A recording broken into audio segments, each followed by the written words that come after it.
Isa pong belated Merry Christmas at advance Happy New Year sa ating lahat. Sa gitna ng mga krisis at kalamidad na hinarap natin sa patapos na taong ito ng 2025 at sa pagharap natin sa mga hamon ng bagong taong papasok na 2026, kanino tayo huhugot ng karunungan at kalakasan?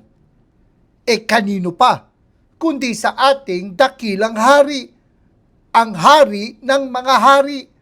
Walang iba kundi ang ating Panginoong Hesukristo na ating tagapagligtas. Ayon sa Isaiah chapter 9 verse 6, babasahin ko sa Magandang Balita Biblia, sapagkat isinilang ang isang sanggol na lalaki para sa atin. Ibibigay sa kanya ang pamamahala at siya ay tatawaging kahanga-hangang tagapayo, makapangyarihang Diyos, walang hanggang Ama, prinsipe ng kapayapaan. Hayaan po ninyo na ibahagi ko sa inyo ang aking mensahe na ipinahayag ng inyong lingkod sa FEBC Bacolod sa kanilang Christmas special broadcast. At ito ay mensaheng hindi lang para kapag Pasko, kundi para sa buong taon. Ibabahagi ko ito dito sa Expositors Edition, where we preach the Word in all its simplicity, in all its practicality, in all its authority. Ako po si Pastor Eric Cortez.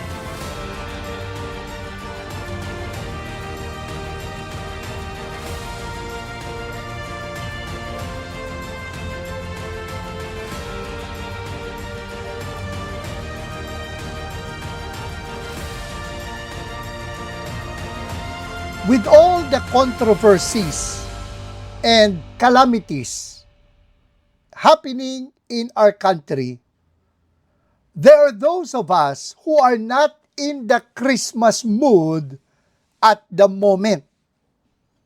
Marami tayong pinasan at pinapasan ng mga kabigatan. Kaya hindi natin nararamdaman na magdiwang ng Pasko. But even if it sounds like a cliche, kahit parang palasak na, when we go back to the reason for the season, I believe that we will still be able to celebrate Christmas even when in crisis. Buksan natin ang ating mga Biblia sa Isaiah chapter 9 verse 6.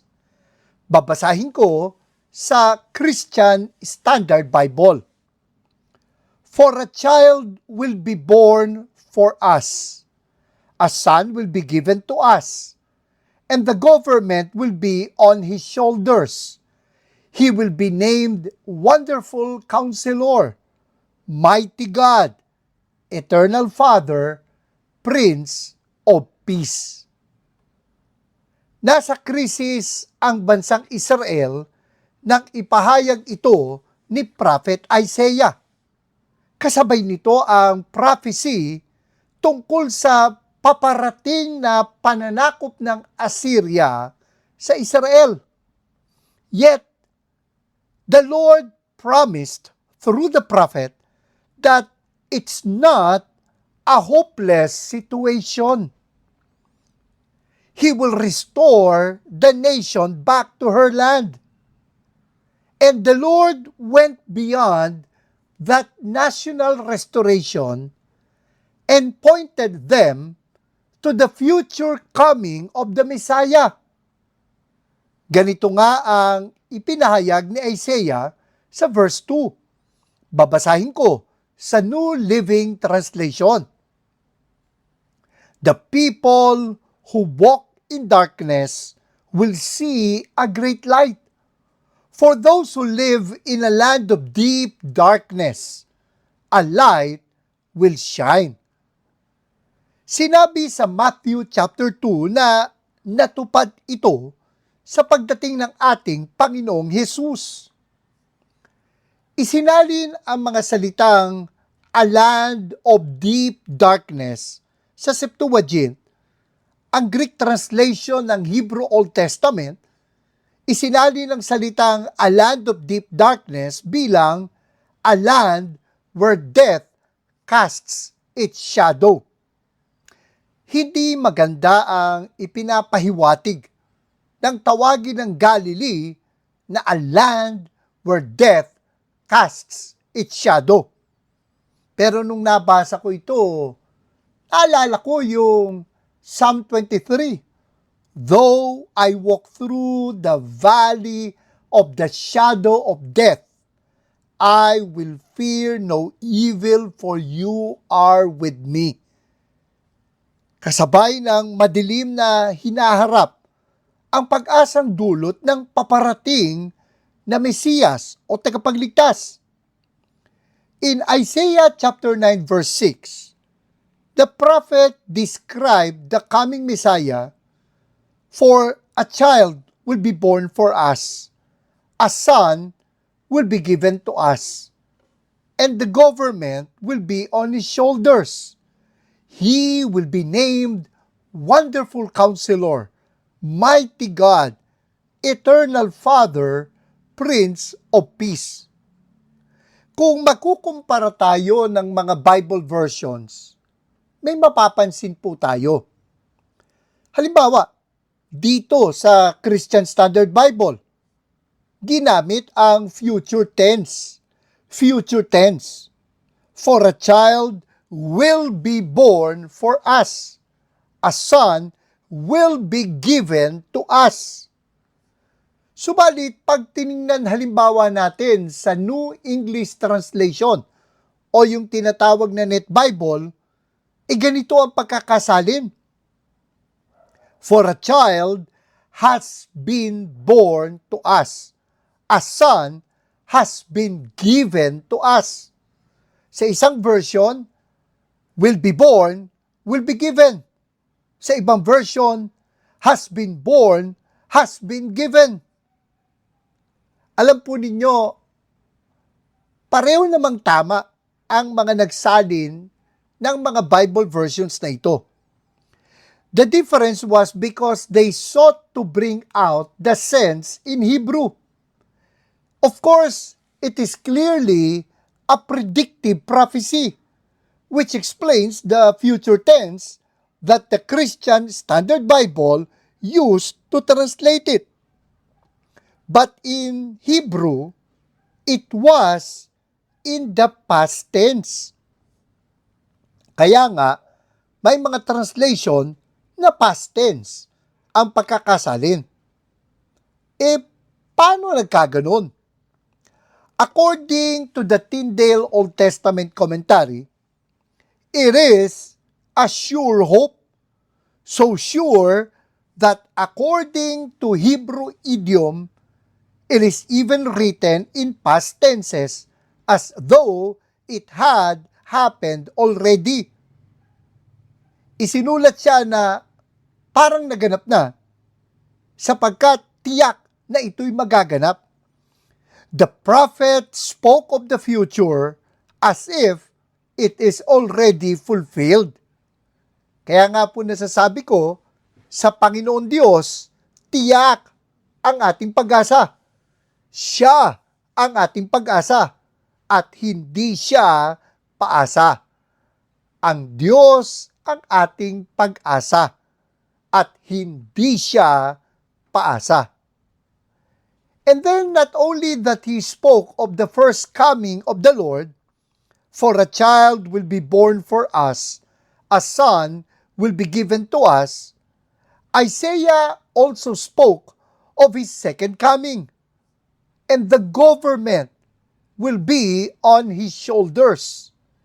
Sapagkat alam niyo, after his return, Christ will reign on the earth. Maghahari ang Panginoon pagkabalik niya dito sa lupa. At dito makikita natin kung papaanong ang mga hula sa unang pagdating ng Panginoon ay natupad na. Makatitiyak po tayo na ang mga hula sa kanyang pangalawang pagdating ay tiyak na magaganap. Just as the prophecies of the first coming of the Lord has already happened, the prophecies about the second coming will surely happen. Kung ang mga hula sa Biblia ay natupad at tiyak na matutupad, ganon din naman, ang mga pangako ng Diyos ay tiyak na tutuparin niya. Kung yung mga hula tinupad, di yung mga pangako din niya ay tutuparin niya. Sapagkat ang Diyos ay hindi nga paasa. Siya ang ating pag-asa.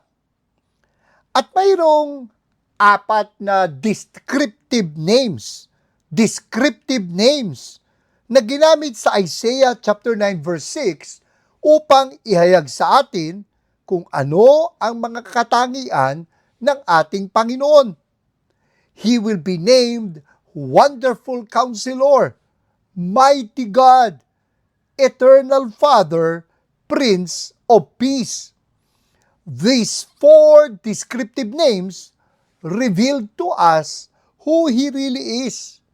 Makikilala po natin ng lubusan ang Panginoong Hesus sa 4 na descriptive names na ito. Una po, tinawag siyang Wonderful Counselor. Sa magandang balita sa Tagalog, kahanga-hangang tagapayo.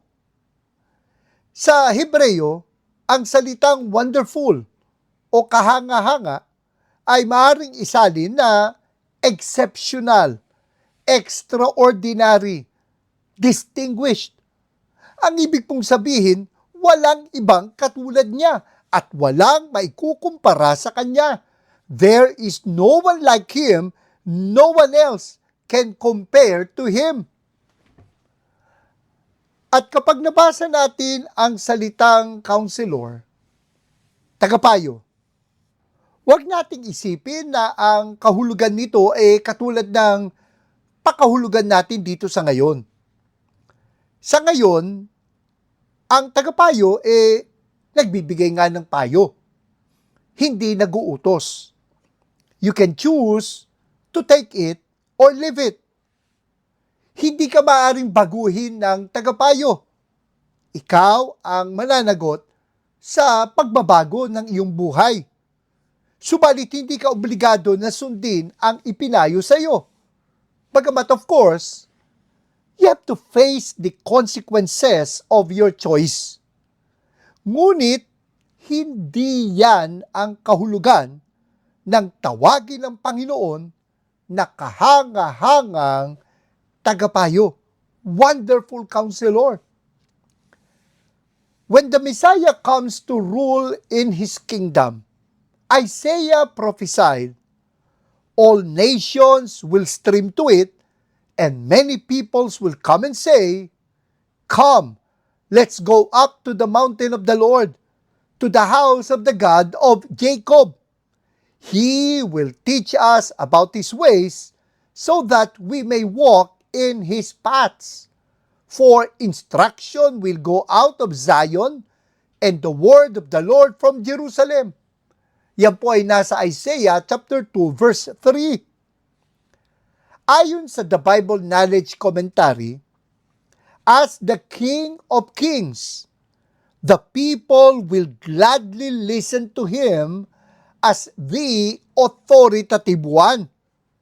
In the kingdom, many people will be anxious to hear the Messiah teach God's ways. Ang ibig sabihin ng Wonderful Counselor, He is the authoritative one. Not only that His teachings and instructions are wiser than everyone and anyone else, it carried with it His authority as King. kung sa tagapayo, nagpapakasakali ka, you are taking a risk, kung hindi mo susundin ang kanyang mga payo, dito sa Panginoon, bilang ating wonderful counselor, pag hindi ka sumunod, sumusuway ka, nagre-rebelde ka, and you will face the consequences of your rebellion against Him. Ayon nga kay Warren Wiersbe, sa kanyang aklat na Be Comforted, if His name is wonderful, then there will be nothing dull about His reign. As counselor, He has the wisdom to rule justly. Bilang kahangahangang tagapayo, siya ay may karunungan na maghari ng may katarungan. Kaya nga, lalo na ngayon, kailangan nating makinig talaga. Kailangan nating sumunod talaga sa ating kahangahangang tagapayo. In a world that is confused, He is our clarity. Sa mundong may kalituhan, siya ang ating kaliwanagan. In a world that is confused, He is our clarity. Tandaan natin na inihula sa Isaiah chapter 9, sa verse 2, the people walking in darkness have seen a great light. A light has dawned on those living in the land of darkness. In the Bible, light is a metaphor for truth, while darkness is a metaphor for error. Ang liwanag ay sumisimbolo sa katotohanan, ang kadiliman ay sumisimbolo sa kamalian. At sa gitna ng iba't ibang mga opinyon, we need the sure and stable truth. Because in a world that is confused, He is our clarity. Sa mundong may kalituhan, siya ang ating kaliwanagan. Also, light is a metaphor for holiness, while darkness is a metaphor for unholiness.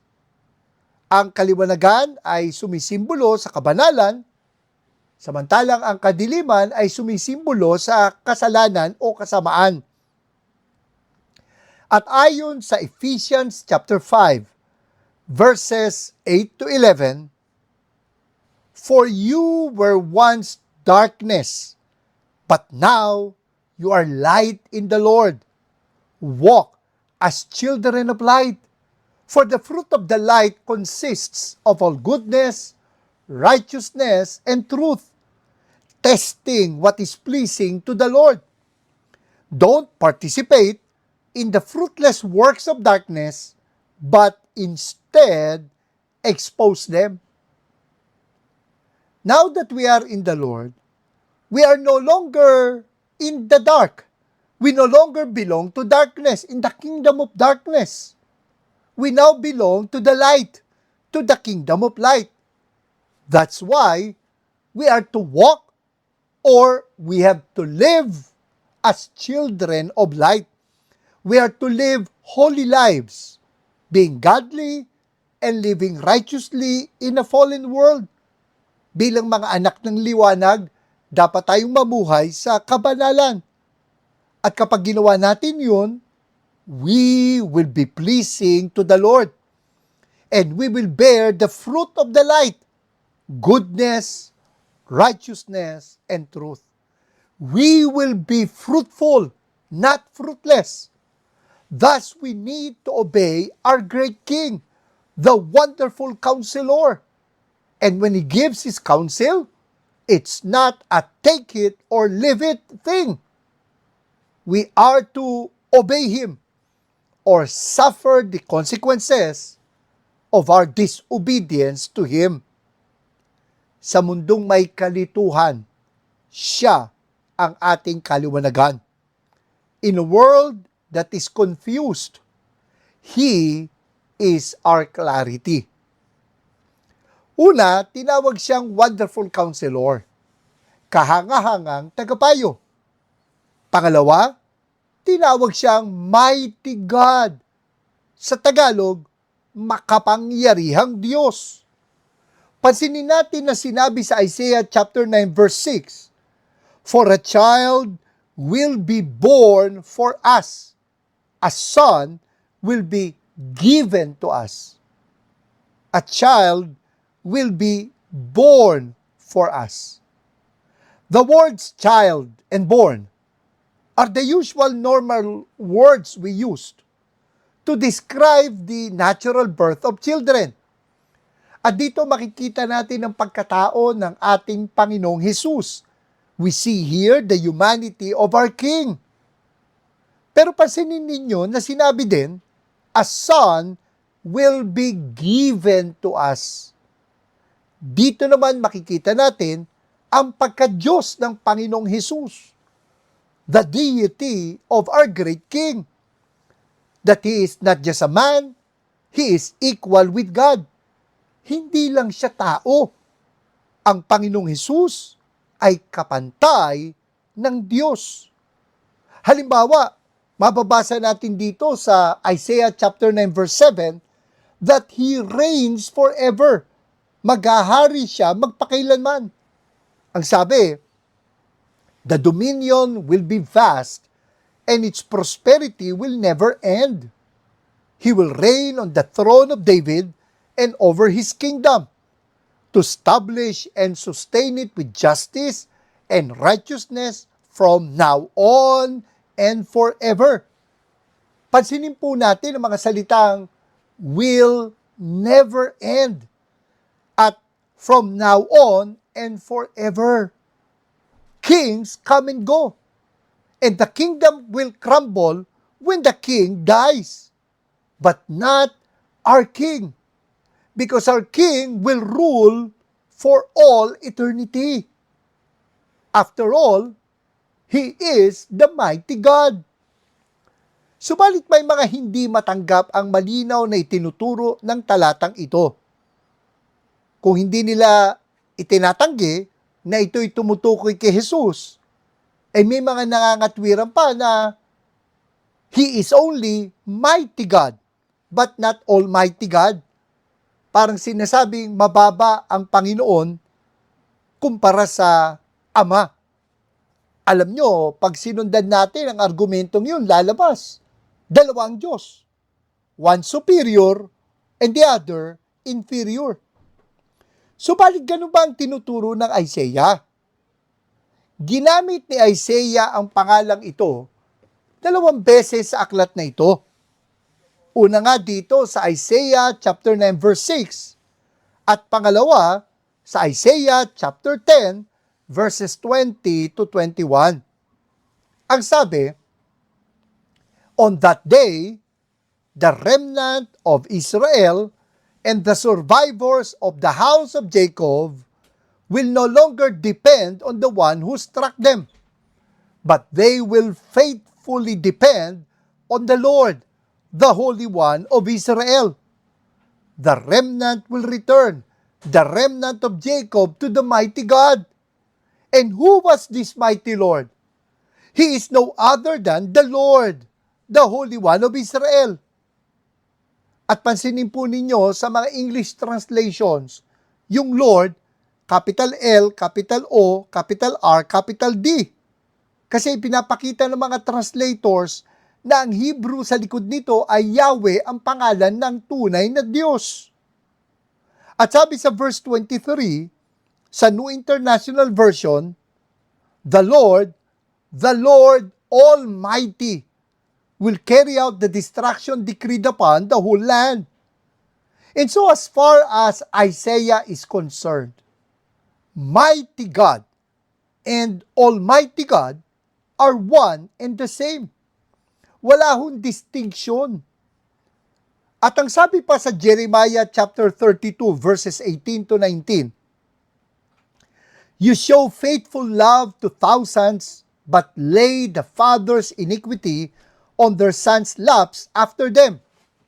Great and mighty God, whose name is the Lord of armies, the one great in counsel and powerful in action. Dito makikita natin, the mighty God is the Lord of armies. At yung Lord, capital L, capital O, capital R, capital D. Si Yahweh ang mighty God. At tingnan niyo yung huling bahagi. The one great in counsel and powerful in action. The one great in counsel, remember na tinawag siyang Wonderful Counselor. And sinabi, He is also the one powerful in action. He is the mighty God. The Wonderful Counselor is great in counsel. The mighty God is powerful in action. Kaya nga, ang sabi nga ni Wiersbe, as counselor, He has the wisdom to rule justly. And as the mighty God, He has the power to execute His wise plans. Hindi lang siya may karunungan, siya ay may kakayanang ipatupad ang kanyang mga plano para sa atin. That's why in a world that is chaotic, He is our commander. Sa mundong may kaguluhan, siya ang ating kaayusan. In the world that is chaotic, He is our commander. Because He is always in charge. Sa gitna ng mga kalamidad na pinagdadaanan natin, sa kabila ng mga krisis na pinagdadaanan natin, He is still in charge. Sabi nga sa Isaiah chapter 9 verse 6, the government will be on His shoulders. O ang sabi sa The Message version, He'll take over the running of the world. Kaya bago nating iisipin na nagulat ang Diyos o hindi kinaya ng Diyos ang mga pinagdadaanan natin ngayon. Don't ever think that God was surprised or that He was overwhelmed with what's happening in the world right now. He is in control. He was in control, and He will always be in control. When God called Isaiah to become His prophet, ganito ang mababasa natin sa Isaiah chapter 6, verse 1. In the year that King Uzziah died, I saw the Lord seated on a high and lofty throne, and the hem of His robe filled the temple. Ngayon, kapansin-pansin po, ang sabi sa Apostle John, sa Gospel of John, ang nakita dito ni Prophet Isaiah na Lord ay ang Panginoong Hesus. Ayon kasi sa John chapter 12, verse 41, Isaiah said these things because he saw His glory and spoke about Him. He said these things because he saw His glory and spoke about Him. Sino yung tinutukoy sa His glory? Spoke about Him. Ang sabi ni John, pag tinignan po natin sa context, it was referring to our Lord Jesus. But when did Isaiah see His glory? Dito nga po sa chapter 6 verse 1 ng Isaiah. In the year that King Uzziah died, I saw the Lord seated on a high and lofty throne, and the hem of His robe filled the temple. John wrote that the glory that Isaiah saw was the glory of Jesus. Ang bigat ng implikasyon nito, that Jesus is equal with God, na bago pa siya ipinanganak, siya ay siya na. He is Yahweh. But gusto kong bigyang diin ang ibang bagay. Pansinin natin na kamamatay lang ng hari. In the year that King Uzziah died, at si King Uzziah ay isa sa mga mahal na hari at magagaling na hari ng Judah. Subalit namatay siya. The king was no longer sitting on his earthly throne. At na-imagine po ba ninyo yung pangamba ng mga taga-Juda sa kanyang kamatayan? Isa itong malaking krisis. Kalamidad dito kung tutuusin para sa kanilang bayan. Patay na ang hari. Bakante na ang kanyang trono. Subalit tatandaan natin ito. Ito yung trono dito sa lupa. And yet, anong sabi ni Isaiah? I saw the Lord seated on a high and lofty throne. Yes, the throne here on earth was empty. But the Lord is always seated on the heavenly throne. It will never be empty. Kailanmay hindi mapapatalsik ang Diyos sa kanyang trono. Kaya nga, sa mga nangyayari ngayon sa ating mga krisis, mga kalamidad, He is not at a loss. He is in full control. Don't ever think na dahil sa nagkakagulo sa mundong ito sa tingin natin, wala nang namumuno. Our mighty God is in charge. Ayon nga kay John Goldingay, the warrior God is an extraordinary counselor or planner. That is, Yahweh is expert at determining what the future should bring and seeing that it does so, and Yahweh is capable of making plans that bring about events that one would never have guessed. We can rest assured that God will not only promise, but He will perform His promises. Kapag tayo naguguluhan, tandaan po natin, siya ang ating kaayusan. Bago po tayo magpatuloy, kung kayo po ay napagpala ng Expositors Edition, maaari po bang pakilike at pakishare ang ating episode? At kung hindi pa po kayo nakapagsusubscribe, just hit the subscribe button and the notification bell sa ating YouTube channel upang wala po kayong ma-miss na anumang episode ng Expositors Edition. Ang Expositors Edition ay napapakinggan din sa FEBC Bicol o sa CARE 104.3 D-Way FM sa Bicol at sa FEBC Zamboanga sa 1116 DXAS, your community radio sa Zamboanga, Basilan, Sulu at Tawi-Tawi.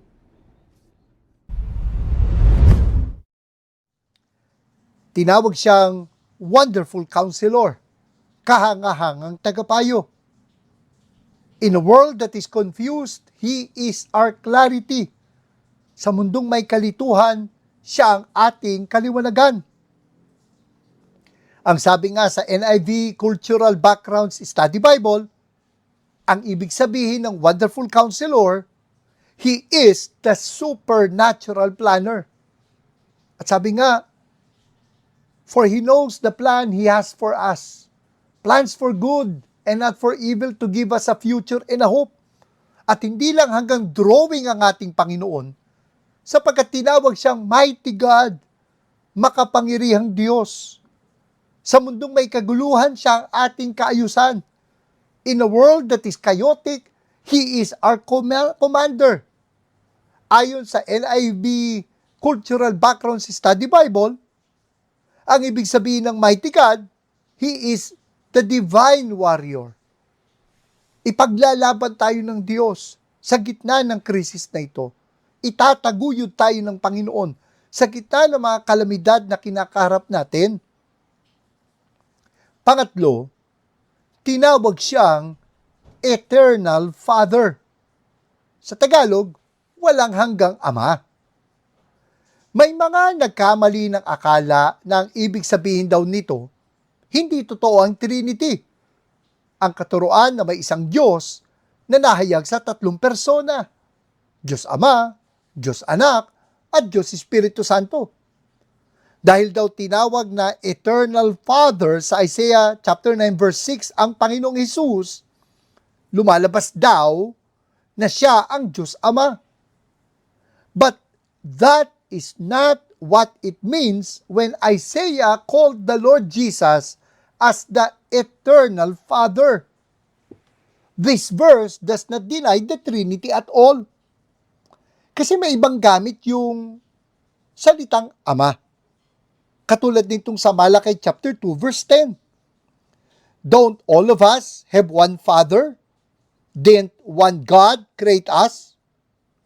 Here we see that Father was used in the sense that He is our Creator. And so it does not mean that our Lord Jesus is God the Father. Ang ibig sabihin ng Eternal Father, He is our Creator. Ang Panginoong Hesus ang lumikha sa lahat. Ayon nga sa Colossians chapter 1, verses 16 to 17, for everything was created by Him in heaven and on earth, the visible and the invisible, whether thrones or dominions or rulers or authorities, all things have been created through Him and for Him.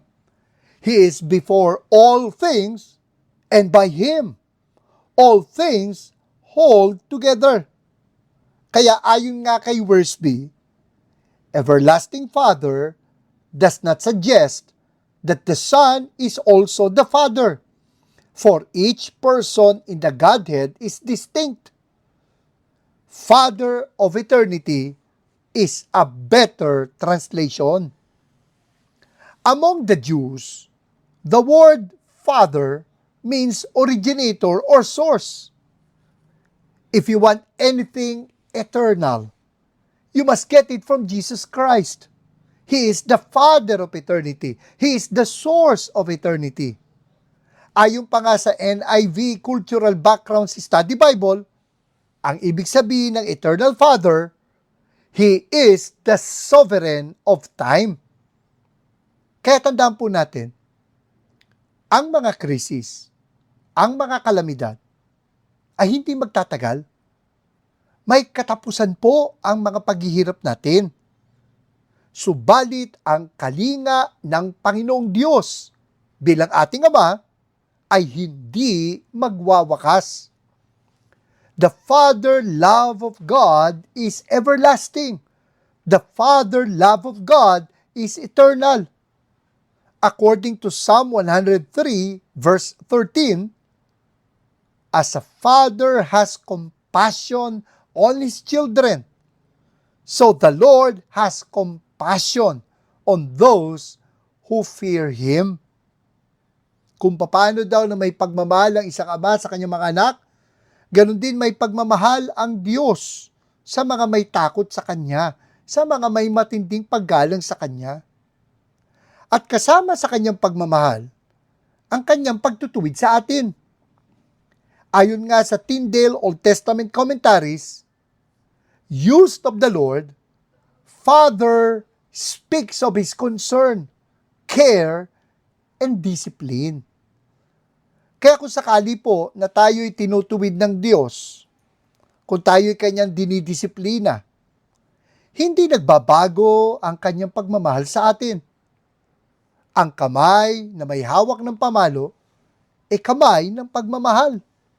That's why according to Proverbs chapter 3, verses 11 to 12, do not despise the Lord's instruction, my son, and do not loathe His discipline. For the Lord disciplines the one He loves, just as a father disciplines the son in whom He delights. Even His discipline is an expression of His divine love. At kung sakali man na ang krisis natin pinagdadaanan ay pagpalo ng Diyos, bagamatandaan natin na hindi lahat ng krisis ay pagdisiplina sa atin, kundi pagtuturo sa atin. Kung sakali man na ito'y pagdisiplina ng Diyos sa atin, ito'y pagpapahayag pa rin ng kanyang pagmamahal sa atin. And because the Lord is the eternal Father, our future is secure. That's why in a world that is changing, He is our constant. Sa mundo na walang kasiguraduhan, siya ang ating katiyakan. In a world that is changing, He is our constant. He does not change. We can depend on Him because He will never leave us nor forsake us. Hindi siya magbabago, kaya siya na nangako sa atin ngayon ay siya pa rin yung magtutupad ng pangakong ito. We can trust in Him forever because He is everlasting. He is unchanging. Hindi siya nagbabago. Kaya nga, according to Isaiah chapter 56 verse 15, "For the high and exalted one, who lives forever, whose name is holy, says this, I live in a high and holy place, and with the oppressed and lowly of spirit, to revive the spirit of the lowly, and revive the heart of the oppressed." Kasama natin ng Diyos sa gitna ng ating mga pinagdadaanan. Una, tinawag siyang Wonderful Counselor, kahanga-hangang tagapayo. In a world that is confused, He is our clarity. Sa mundong may kalituhan, siya ang ating kaliwanagan. Pangalawa, tinawag siyang Mighty God, makapangyarihang Diyos. Sa mundong may kaguluhan, siya ang ating kaayusan. In a world that is chaotic, He is our commander. Pangatlo, tinawag siyang Eternal Father, walang hanggang Ama. In a world that is changing, He is our constant. Sa mundo na walang kasiguraduhan, siya ang ating katiyakan. Panghuli, pang-apat, tinawag siyang Prince of Peace, prinsipe ng kapayapaan. At ayon sa NIV Cultural Backgrounds Study Bible, He is the one who quiets, one who brings peace. Siya ang nagpapatahimik sa kaguluhan, siya ang nagdadala ng kapayapaan, kaya nga sa mundong may kasamaan, siya ang ating kapanatagan. In a world that is conflicted, He is our confidence. At ang kapayapaang kanyang ibinibigay, hindi pansamantala. Ito'y pangmatagalan.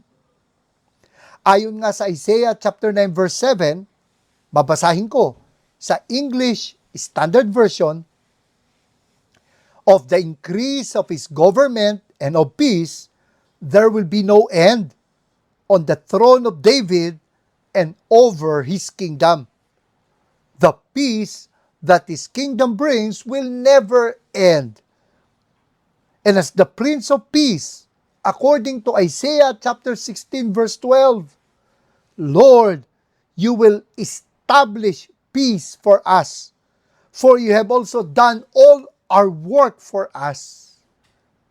Kung tayo man po'y nababagabag sa gitna ng mga krisis na ating pinagdadaanan, kung tayo may nagugulumihanan sa mga kalamidad na pinagdadaanan natin, the Lord will establish peace for us. In Hebrew, the word peace is shalom. Shalom. And this shalom peace makes us whole and complete. Kung tayo'y basag, ang kanyang kapayapaan ng ating kabuuan. At hindi ito mababaw na kapayapaan, malalim na kapayapaan ito. Ayon sa Baker Encyclopedia of the Bible, shalom, the most prominent Old Testament term for peace, held a wide range of connotations: wholeness, health, security, well-being, and salvation, and could apply to an equally wide range of contexts: the state of the individual, the relationship of man to man or nation to nation. For example, absence of conflict and the relationship of God and man. The presence of shalom in any of these contexts was not considered ultimately as the outcome of human endeavor, but as a gift or blessing of God.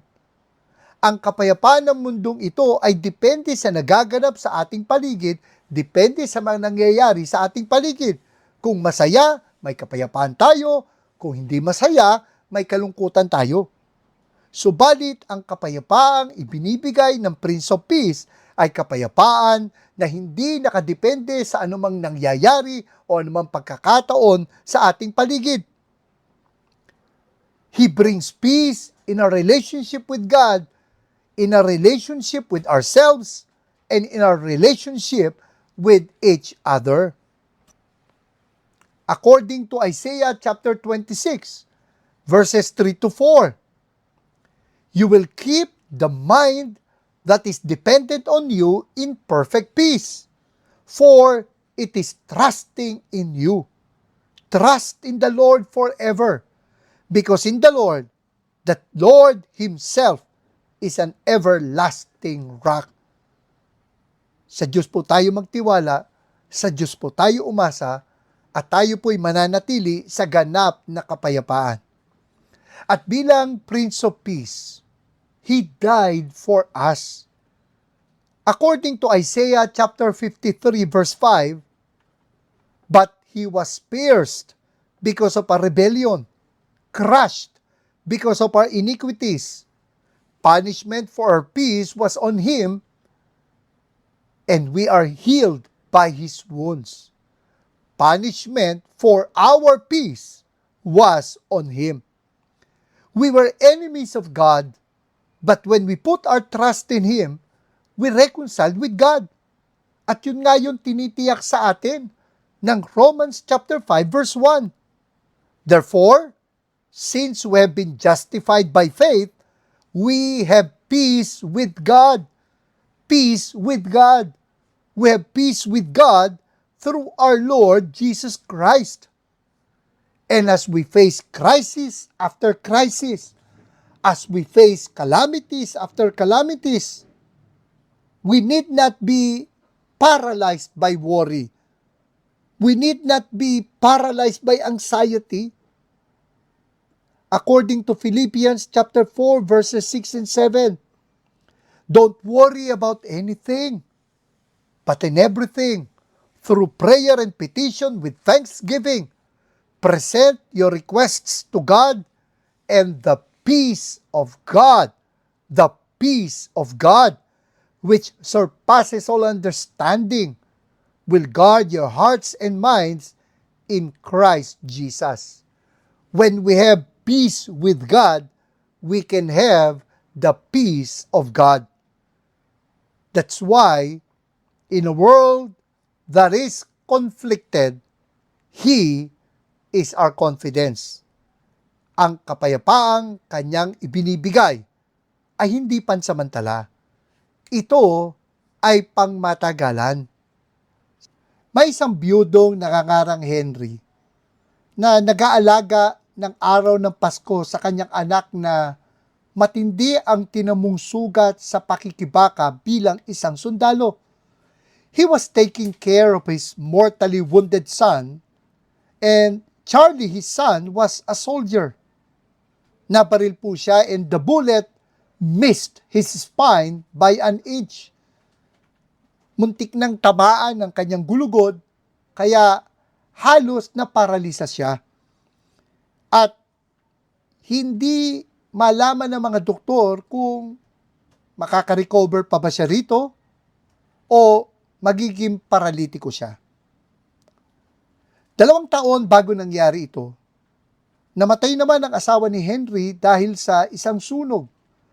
Ang kanyang damit ay nag-apoy, her dress caught on fire, at in trying to save her, Henry himself got burned on the face. Kaya nga he had to grow a beard to hide the scars on his face. At ganun na lang ang kanyang kalungkutan sa kamatayan ng kanyang asawa na may mga pagkakataon na pakiwari ni Henry, mababaliw siya. He deeply grieved her death that there were times he thought he would go crazy. At ngayon, na kanyang inaaruga ang kanyang anak na sugatan, sa araw ng Pasko, narinig niya ang kampana sa malapit na simbahan. At sa gitna ng kanyang kalungkutan, naalala niya ang ipinahayag na maanghel ng gabing ipinanganak ang ating Panginoon. Glory to God in the highest, and on earth peace among those with whom He is pleased. Nakita niyang ang kabalintunaan nito. He saw the irony of it as he observed the world of injustice and violence that seemed to mock the truthfulness of this optimistic outlook. Si Henry Wadsworth Longfellow, isang kilalang literary critic and poet, ay sumulat ng isang tula. I heard the bells on Christmas Day, on that Christmas Day in 1863. At sinulat niya ang tulang ito kung saan sinabi niya, and in despair I bowed my head. There is no peace on earth, I said. For hate is strong and mocks the song of peace on earth, goodwill to men. Subalit hindi doon nagtapos ang kanyang poem. He ended his poem with the settledness of confident hope, even in the midst of bleak despair. At ang sabi ni Henry Longfellow, then pealed the bells more loud and deep. God is not dead, nor doth he sleep. The wrong shall fail, the right prevail, with peace on earth, goodwill to men. Maring sa ngayon, sa gitna ng mga krisis, we feel like celebrating Christmas does not make sense. But we can still celebrate Christmas because it still makes sense. Ba't man ang krisis, sumagupa man tayo sa mga kalamidad sa taong na ito, may pagdiriwang pa rin natin ng may saysay ang Paskong ito, sapagkat ang Panginoong Hesus ang ating wonderful counselor, mighty God, everlasting Father, Prince of Peace. Sa mundong may kalituhan, siya ang ating kaliwanagan. Sa mundong may kaguluhan, siya ang ating kaayusan.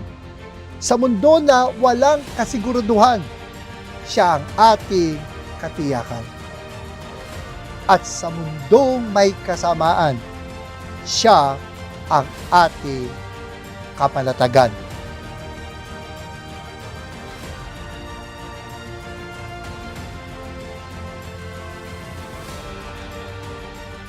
Marami pong salamat sa inyong pagsubaybay.